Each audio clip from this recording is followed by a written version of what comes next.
Ustaz Abdul Somad. Tentunya banyak sekali ilmu, hikmah, dan manfaat yang bisa kita jadikan pelajaran dalam kehidupan kita sehari-hari. Berikut ini mari kita simak bersama isi tausiah beliau. Selamat mendengarkan.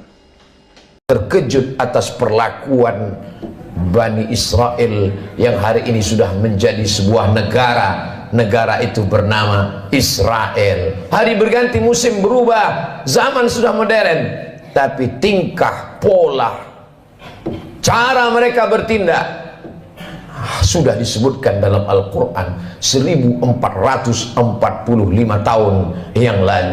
Begitulah Allah Subhanahu wa ta'ala ingin menceritakan kepada kita. Kalau kita baca Al-Quran, fa'tabiru, ambil pelajaran bagaimana jahatnya Bani Israel. Kenapa kita dapat pahala membunuh cicak? Karena ternyata ketika Nabi Ibrahim alaihissalam dibakar, maka ketika itu cicak ikut meniup, menghembus api itu supaya semakin besar. Itulah salah satu yang disebutkan Nabi SAW. Walaupun secara medis dan kesehatan, andai ada orang tidak percaya kepada hadis, tidak percaya kepada ayat, dia tetap juga akan membunuh cicak. Karena cicak membawa materi, jari-jarinya melekat ke makanan, banyak virus. Tapi ada cerita di balik itu, bahwa dia ikut berkontribusi walaupun hanya dengan hembusan napasnya, ikut membakar Nabi Ibrahim alaihissalam. Sementara burung pipit, ketika Nabi Ibrahim dibakar, harriquhu, nyalakan api, bakar dia. Burung pipit datang membawa setetes dua tetes air. Setetes dua tetes air yang dibawa oleh burung pipit untuk memadamkan api yang membakar Nabi Ibrahim tidak ada pengaruhnya. Lalu binatang yang lain bertanya, wahai burung pipit, untuk apa kau bawa dua tetes air memadamkan api yang bergejolak membakar Nabi Ibrahim? Kata burung pipit, aku tidak melihat efeknya, tapi aku hanya berharap ketika nanti di hadapan Allah waktu ditanya, apa yang sudah kau lakukan ketika mereka membakar Ibrahim? Aku sudah melakukan sesuatu. Ketika Nabi Musa alaihissalam membawa Bani Israel menyeberang Laut Merah, bagaimana penderitaan yang dialami oleh Nabi Musa alaihissalam? Mereka bertemu dengan sekelompok manusia yang menyembah berhala. Lalu apa kata Bani Israel meminta kepada Musa? Ya Musa, ij'al lana ilahan kama lahum alihah. Wahai Musa, buatkanlah kami Tuhan seperti Tuhan-Tuhan mereka dalam bentuk berhala. Begitulah kurang ajarnya Bani Israel kepada Nabi utusan Allah Subhanahu wa ta'ala. Hari ini sejahat-jahatnya umat Nabi Muhammad SAW, belum pernah ada yang menantang Ustadz, tolong buat kami Tuhan seperti Tuhan mereka. Andai tidak percaya kepada Ustadz, paling mereka hanya akan diam saja. Tapi kisah ini diabadikan dalam Al-Quran. Surat yang pertama Al-Fatihah, surat yang kedua Al-Baqarah. Surat Al-Baqarah bercerita tentang perjalanan Nabi Musa alaihissalam bersama dengan Bani Israel. Perjalanan mereka lanjutkan. Lalu apa kata mereka kepada Nabi Musa alaihissalam? Ya Musa, lan nu'mina laka hatta narallaha jahrah. Lan, kami tidak akan beriman percaya kepadamu hatta narallaha jahrah, sampai kami melihat Tuhan secara nyata. Sebelum Tuhan itu terlihat nyata, kami tidak percaya kepadamu wahai Musa. Begitulah tingkah pola mereka kepada Nabi utusan Allah Subhanahu wa ta'ala. Ke negeri kita di Nusantara cukup dikirimkan Allah wali-wali saja. Wali Songo di Pulau Jawa, para alim, para ulama. Tidak perlu Nabi. Menunjukkan dokter spesialis yang datang ke rumah orang kaya, satu sisi menunjukkan kehebatan, tapi di sisi lain juga menunjukkan bahwa ada penyakit kronis yang sulit untuk disembuhkan oleh dokter biasa. Begitulah Nabi Musa yang amat sangat kuat, sangat hebat, berhadapan dengan Bani Israel yang tingkat kejahatannya juga luar biasa. Di gurun pasir tidak ada tanaman tempat bernaung dan berlindung. Mereka meminta kepada Nabi Musa alaihissalam, tolonglah engkau berdoa kepada Tuhan wahai Nabi Musa, supaya kami bisa ada naungan dan makanan.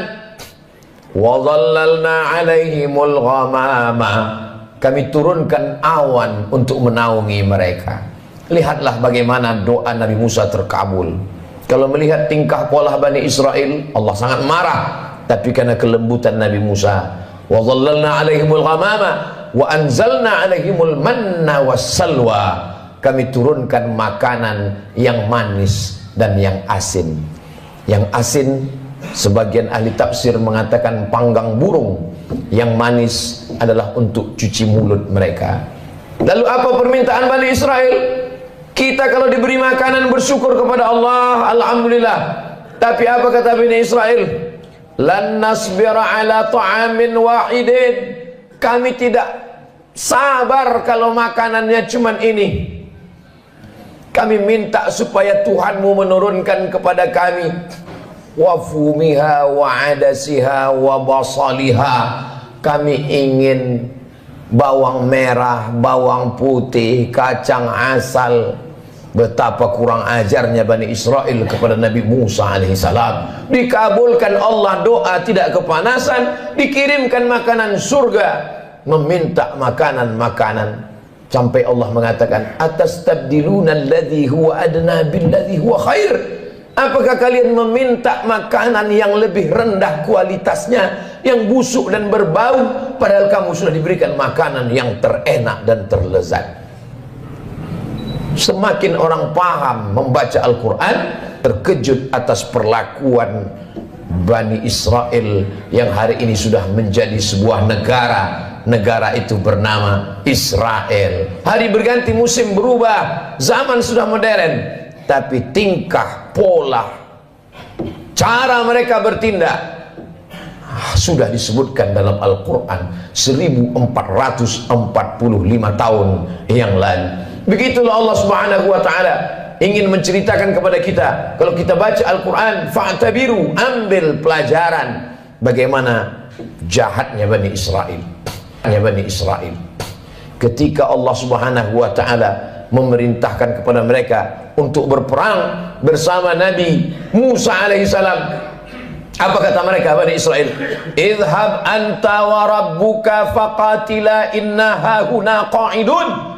Wahai Musa, pergilah engkau berperang bersama Tuhanmu. Inna hahuna qa'idun, kami di sini duduk-duduk saja. Kalau kau mau perang, pergilah perang. Pergilah engkau berperang bersama Tuhanmu. Kami tak akan mau bersama engkau, wahai Musa alaihissalam. Berbeda dengan umat Nabi Muhammad sallallahu alaihi wasallam. Kalau diajak untuk berperang, mereka rela, karena prinsip hidup mereka adalah iskariman. Kalau hidupnya hidup mulia, au mut syahidan, kalau matinya adalah mati syahid. Begitu juga ketika bala tentara pasukan Fir'aun mengejar mereka dari belakang. Mundur ke belakang, mati dibunuh Fir'aun. Maju ke depan, tenggelam di Laut Merah. Ketika itu apa yang mereka katakan kepada Nabi Musa? Ya Musa, inna lamudrakun, kita akan tertangkap Musa, kita akan ditangkap oleh pasukan, ya ditangkap oleh pasukan Fir'aun beserta bala tentaranya wahai Musa. Ketika itu Nabi Musa menjawab, kalla, sekali-kali tidak. Inna ma'iya rabbi sayahdin, aku akan selalu bersama dengan Allah Subhanahu wa ta'ala. Coba bandingkan jawaban Nabi Musa dengan jawaban Nabi Muhammad sallallahu alaihi wasallam ketika berada di dalam Jabal Sur saat akan hijrah ke kota Al-Madinah Al-Munawwarah dari kota Makkah Al-Mukarramah. Apa kata Nabi Muhammad SAW kepada sahabatnya Sayyidina Abu Bakar Siddiq? Abu Bakar ketakutan. Seandainya orang kafir musyrik itu menoleh ke bawah, la absarana, mereka akan melihat kita, mereka akan menangkap kita wahai Muhammad. Kata Abu Bakar Siddiq berdua di dalam gua di Jabal Sur. Apa kata Nabi Muhammad menenangkan Abu Bakar? La tahzan, jangan kau sedih, jangan kau takut, jangan kau cemas. Innallaha ma'ana, Allah bersama dengan kita. Nabi mengatakan kepada Abu Bakar, Allah bersama kita. Tapi Nabi Musa tidak berkata demikian. Allah bersamaku, tidak bersama kalian. Sahabat Nabi Muhammad ketakutan, Nabi Muhammad menenangkan orang ketakutan. Sahabat Nabi Musa menakut-nakuti, maka Nabi Musa berkata, Allah bersamaku, tidak bersama dengan kalian. Segala yang diceritakan Allah dalam Al-Quran, yang selama ini orang hanya membaca tulisan di atas kertas, hari ini mata melihat, menyaksikan. Untuk peduli kepada Palestina, tidak perlu menjadi seorang Muslim, tidak perlu menjadi orang Islam, cukup menjadi manusia saja. Hari ini Allah ingin menyingkapkan tabir betapa Allah menunjukkan kebatilan, tapi sampai masanya nanti pertolongan Allah Subhanahu wa taala akan datang. Kenapa kita dapat pahala membunuh cicak? Karena ternyata ketika Nabi Ibrahim alaihissalam dibakar, maka ketika itu cicak ikut meniup, menghembus api itu supaya semakin besar. Itulah salah satu yang disebutkan Nabi SAW. Walaupun secara medis dan kesehatan, andai ada orang tidak percaya kepada hadis, tidak percaya kepada ayat, dia tetap juga akan membunuh cicak. Karena cicak membawa materi, jari-jarinya melekat ke makanan, banyak virus. Tapi ada cerita di balik itu, bahwa dia ikut berkontribusi, walaupun hanya dengan hembusan napasnya, ikut membakar Nabi Ibrahim alaihissalam. Sementara burung pipit, ketika Nabi Ibrahim dibakar, harriquhu, nyalakan api, bakar dia. Burung pipit datang membawa setetes dua tetes air. Setetes dua tetes air yang dibawa oleh burung pipit untuk memadamkan api yang membakar Nabi Ibrahim tidak ada pengaruhnya. Lalu binatang yang lain bertanya, wahai burung pipit, untuk apa kau bawa dua tetes air memadamkan api yang bergejolak membakar Nabi Ibrahim? Kata burung pipit, aku tidak melihat efeknya, tapi aku hanya berharap ketika nanti di hadapan Allah waktu ditanya, apa yang sudah kau lakukan ketika mereka membakar Ibrahim? Aku sudah melakukan sesuatu. Jangan pernah menganggap sepele perbuatan kita hari ini. Kita tak bisa datang ke Palestina memakai baju perang, tapi kalau kita berkumpul bersama, mengumpulkan dana, duit itu akan dikirim melalui lembaga yang terpercaya. Di antaranya dompet duafa, untuk membeli susu bayi, untuk membeli selimut, untuk membuat sumur bor supaya mereka bisa makan dan minum. Maka bantuan itu sama seperti tetesan burung pipit yang memadamkan api Nabi Ibrahim alaihissalam. Jangan pernah tertawa melihat kebatilan. Kalau belum pernah bisa membela Palestina dengan nyawa, dengan harta, jangan pernah mentertawakan. Karena dulu 1945 ketika kita Presiden Insinyur Soekarno, Bung Hatta memproklamirkan kemerdekaan Indonesia, di antara umat di dunia ini yang mendukung kemerdekaan kita adalah Imam Amin Al-Husaini, seorang mufti. Jabatan tertinggi di Palestina dalam bidang agama dipegang oleh mufti.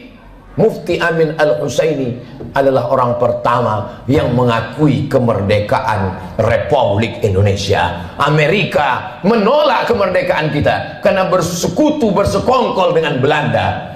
Tapi Palestina, mereka adalah orang yang memberikan support, doanya, pengakuan. Karena syarat merdeka punya wilayah teritorial, ada pemerintahannya. Jangan lupa, ada syarat untuk menjadi negara merdeka, diakui oleh negara lain. Negara pertama yang mengakui kita adalah Mesir. Mufti pertama yang mengakui kita adalah Mufti Palestina. Ketika itu mereka negara yang merdeka, Palestina sebagai sebuah negara. Saat kita merdeka 1945, Palestina negara merdeka dan mengakui kita sebagai negara. Barulah tahun 1946 orang Israel datang berduyun-duyun dari seluruh negara, merampas, mencabik-cabik, mencaplok wilayah Palestina. dan sekarang jumlah mereka di sana 5 juta orang berkumpul, yang awalnya mereka hanyalah pengungsi, mereka tidak punya daratan, mereka tidak punya negara, tapi memang mereka penjajah yang pada akhirnya dunia mereka kuasai. Satu-satunya negara yang tak dapat mereka kuasai adalah Palestina. Dari sejak kita kecil, mata kita menatap televisi tak berwarna. Yasser Arafat memperjuangkan. Hari berganti, musim berubah. Hari ini para pejuang, kalau kita tidak bisa menolong dengan tetesan darah dan nyawa, tidak bisa dengan harta, maka dengan doa, panjatkan doa dalam qunut nazilah, mintakan dalam tahajud supaya Allah memberikan pertolongan, karena kita akan diminta tanggung jawab di hadapan Allah Subhanahu wa taala. Man lam yahtam bi amril muslimin, siapa yang tak peduli kepada kondisi saudaranya, falaisa minhum, maka tidak diakui imannya kepada Allah Subhanahu wa taala. La yu'minu ahadukum, tidak sempurna iman kamu, hatta yuhibba li akhi, sampai engkau sayang kepada saudaramu, ma yuhibbu li nafsih, seperti kau sayang pada dirimu sendiri. Subhanallah, sangat luar biasa tausiah yang sudah disampaikan oleh guru kita Al-Ustaz Abdul Somad. Sahabat beriman yang dirahmati Allah, tetaplah di channel ini karena tausiah ini belum selesai dan masih banyak lagi hal-hal menarik yang akan disampaikan oleh beliau. Tetaplah di channel ini dan mari kita lanjutkan kembali. Selamat mendengarkan. Kalau ada orang Palestina yang kehilangan anak, istri, hidup sebatang kara, bagaimana kalau itu yang kita alami? Kalau ada orang Palestina yang hancur rumahnya, kelaparan, tempat makannya dibakar mereka kebunnya, bagaimana kalau itu terjadi pada diri kita? Iman kita belum sempurna sebelum kita bisa merasakan perasaan yang sama seperti yang dirasakan oleh saudara kita. Kita tidak menjadi marah membabi buta, kita tidak menjadi orang yang amat sangat keras kepada sesama, tapi justru kita menjaga persatuan, kesatuan, mendoakan, mensupport, menjadi orang yang lebih baik di hadapan Allah Subhanahu wa taala, melihat apa yang dialami oleh saudara-saudara kita. Mereka menangis bukan karena takut kepada Israel. Seorang ibu dikabarkan anaknya meninggal dunia. Lalu beberapa tentara mujahid fisabilillah menyampaikan, anak ibu meninggal dunia, gugur sebagai syahid karena dibunuh tentara Israel. Air matanya menetes, wajahnya haru. Lalu kemudian orang ramai datang memberikan takziah, menyabarkannya. Sabar ibu, anak ibu sudah syahid, jangan menangis. Lalu tak lama dia menjawab, aku menangis bukan karena sedih anakku mati, aku menangis mengapa yang mati syahid cuma satu, kenapa dulu aku tidak punya anak banyak dan semuanya mati syahid. Cita-cita anak Palestina yang tertinggi, diadakan survei lembaga internasional, mereka berikan kertas, pertanyaannya, apa cita-citamu wahai anak Palestina? Cita-cita mereka adalah ingin mati syahid. Sejak 1946 Israel datang sampai hari ini 2023. Kenapa mereka tidak pergi ke Amerika, ke Eropa, ke Australia untuk mendapatkan suaka politik? Tak bisakah mereka menempuh jalur darat? Bisa. Kenapa mereka tidak pergi? Mereka ingin mati sebagai syahid dan tidak ingin meninggalkan bumi yang diberkahi, yang disebutkan dalam Al-Quran, subhanalladzi asra bi'abdihi laylan minal masjidil haram ilal masjidil aqsa. Kalau hari ini kita merasa kasihan, sesungguhnya yang lebih layak dikasihani adalah diri kita yang tidak pernah mementingkan agama Allah, yang tidak pernah bercita-cita ingin menjadi syahid. Wa tilkal ayyamu nudawiluha bainan nas, demikianlah hari itu kami tukarkan, kami pergantikan silih berganti. Untuk apa Allah buat ada tahun lalu dan tahun ini? Untuk apa Allah buat ada Jumat yang lalu dan Jumat ini? Liya'lamallahu alladhina amanu, Allah mau melihat siapa yang imannya istiqamah. Wa yattakhidha minkum syuhada, Allah ingin melihat siapa yang mati syahid. 17 Agustus bukan hanya sekedar mensyukuri nikmat kemerdekaan, tapi juga mengenang mereka yang mati syahid.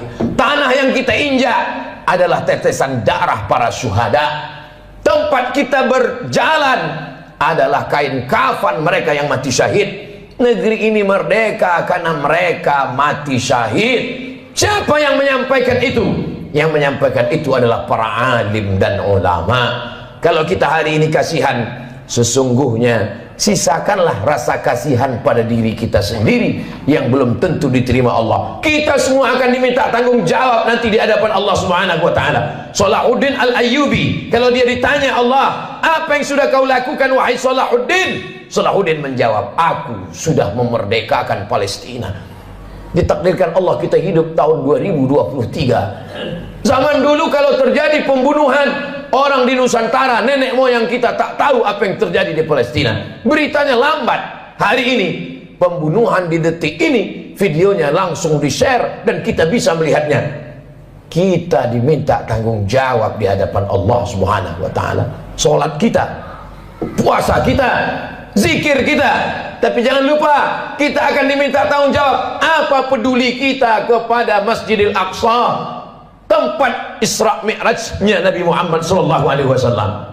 Mudah-mudahan Allah mengampuni segala dosa-dosa, kekhilafan dan kesilapan kita. Kita ajarkan kepada anak-anak kita tentang peduli kepada Palestina, tentang peduli kepada Masjidil Aqsa, tentang peduli kepada agama Allah Subhanahu wa taala. Barakallahu li wa lakum fil Qur'anil azim wa nafa'ani wa iyyakum bima fihi minal ayati wadh-dhikril hakim wa taqabbala minni wa minkum tilawatahu innahu huwal ghafurur rahim.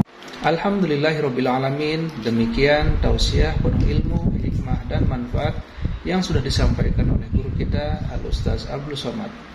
Sahabat beriman yang dimuliakan Allah, terima kasih banyak sudah menyimak tausiah ini sampai selesai.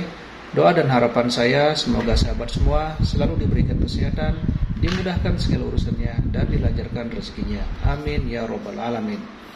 Demikian yang dapat saya bagikan, kurang lebihnya mohon maaf. Sampai bertemu lagi di tausiah berikutnya.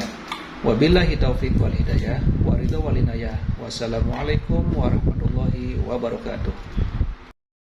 Setelah kita mendengarkan bersama tausiah yang sangat luar biasa dari guru kita Al-Ustaz Abdul Somad, sekarang mari kita lanjutkan aktivitas kita masing-masing. Sampai bertemu lagi di tausiah berikutnya. Selamat beraktivitas dan sukses selalu. Wassalamualaikum warahmatullahi wabarakatuh. Bismillahirrahmanirrahim.